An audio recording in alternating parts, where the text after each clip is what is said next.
जय श्री कृष्ण। राधे राधे। आप सभी प्यारे प्यारे कृष्ण भक्तों का मेरा एक बार फिर से प्यार भरा नमस्कार।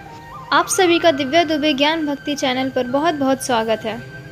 जिस टॉपिक पे आज हम बात करने जा रहे हैं वो टॉपिक है कि लड्डू गोपाल को पहली बार अपने घर में कैसे लाएं। अगर पहली बार लड्डू गोपाल आपके घर आ रहे हैं तो आप उनके साथ साथ वो कौन कौन सी चीज़ें हैं जो ज़रूर लानी चाहिए। सबसे पहले तो जब आप मार्केट में जाओगे, दुकान में जाओगे, तो आपको एक बढ़िया सा लड्डू गोपाल जी की विग्रह लेनी चाहिए।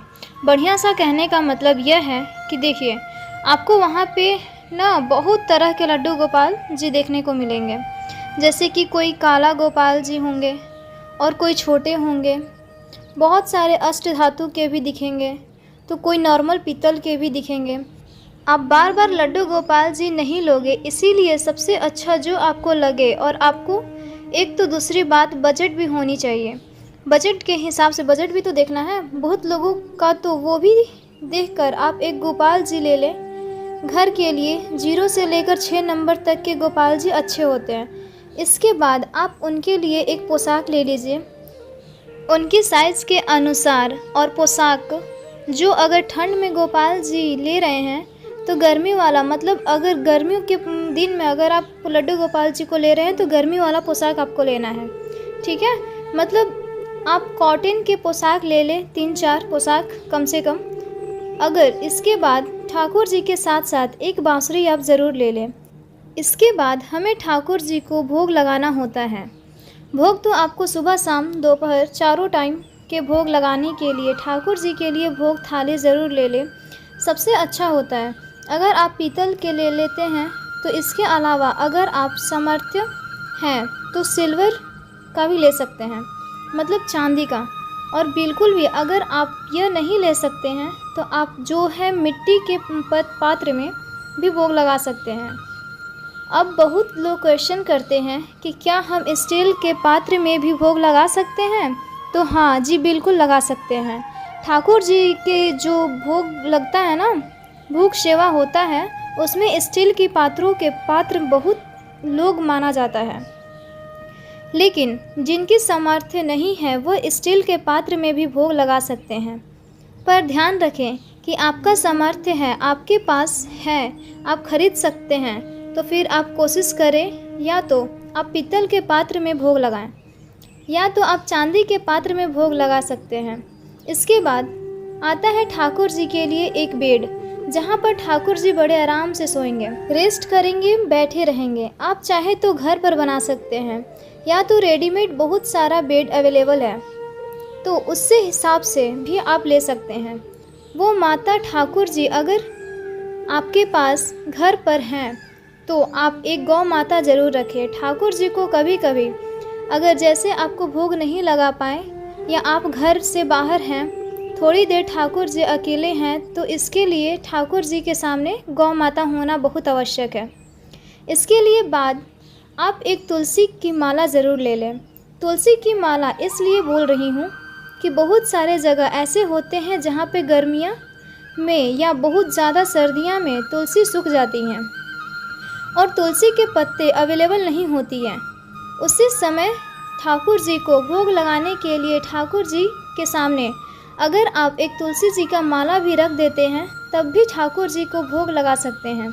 तो तुलसी की माला बहुत इम्पॉर्टेंट है, आप ज़रूर एक माला साथ में रखें। और लड्डू गोपाल को झूला झूलना बहुत प्रिय लगता है, इसलिए उनके लिए एक झूला अवश्य ले लें।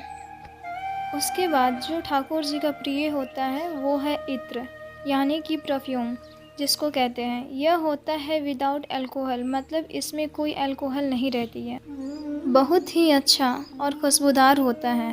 तो आप एक अल्कोहल के बिना एक इस तरह का ज़रूर ले लें इत्र, जिसमें ठाकुर जी को या तो आप सुबह या तो शाम को, दोपहर को स्नान करने से पहले, बाद में कभी भी एक टाइम इत्र सेवा ज़रूर करें। इसके बाद ठाकुर जी के श्रृंगार में आप माला, चूड़ी, मुकुट, पायल, कमरबंद, जो भी आपको अच्छा लगे ठाकुर जी को आप ले लीजिए, ठीक है।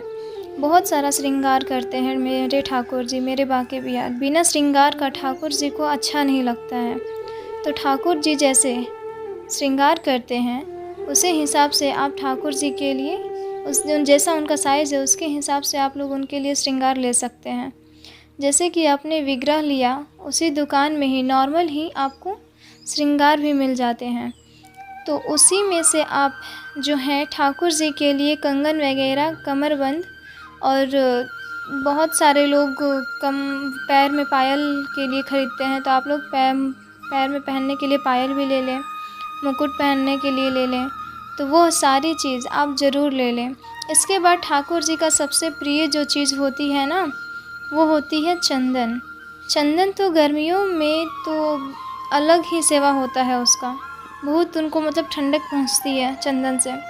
ठाकुर जी की पूरे बॉडी में चंदन लगाया जाता है, और क्योंकि ठंडक पहुंचती है, खुशबू होती है, चंदन एक के बहुत ही इस तरह का ये क्या है जो भगवान को बहुत प्रिय होते हैं। खुशबू के लिए सबसे ज़्यादा प्रिय होते हैं चंदन, तो आप चंदन ज़रूर ले आएँ। अगर आप पीस के चंदन लगा सकते हैं तो सर्वोत्तम है, क्योंकि ये जो है ना एकदम प्योर फॉर्म में होता है। और अगर नहीं पॉसिबल है तो मार्केट में गीला चंदन, सूखा चंदन, पाउडर वाली सारी चंदन मिलती हैं जो आपके सारे लोग के लिए अवेलेबल है और आप ले सकते हैं।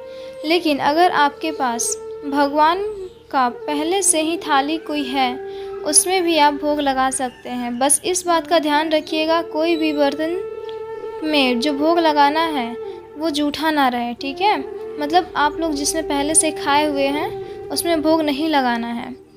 यह कुछ चीज़ें ऐसी थी जो ठाकुर जी के लिए आपको पहली बार घर पर लाते समय सारी चीज़ें की ज़रूरत पड़ती है, और इन सारी चीज़ों को आप अगर ले कर आ जाओगे तो ठाकुर जी की सेवा करने में कोई प्रॉब्लम, कोई मुश्किलें नहीं होगी। तो चलिए फिर से एक बार रिपीट कर देती हूँ एकदम फटाफट से, ताकि आप भी लिस्ट बना लो। सबसे पहले लड्डू गोपाल जी की एक आइडियल मूर्ति लेनी है, पोशाक उनके साइज़ के अनुसार, एक बांसुरी, मोर पंख, भोग के लिए थाली, बेड एक ज़रूर ले लेना, गौ माता, तुलसी माला, जन्माष्टमी के लिए झूला, इत्र या परफ्यूम विदाउट अल्कोहल वाला, कोई भी परफ्यूम, श्रृंगार के सामान जैसे माला, चूड़ी, मुकुट, कमरबंद और एक आसन, ठीक है। और जो भी ठाकुर जी को लाना चाहते हैं इन बातों का ध्यान ज़रूर रखें। मिलते हैं नेक्स्ट वीडियो में, तब तक के लिए राधे राधे, जय श्री कृष्णा।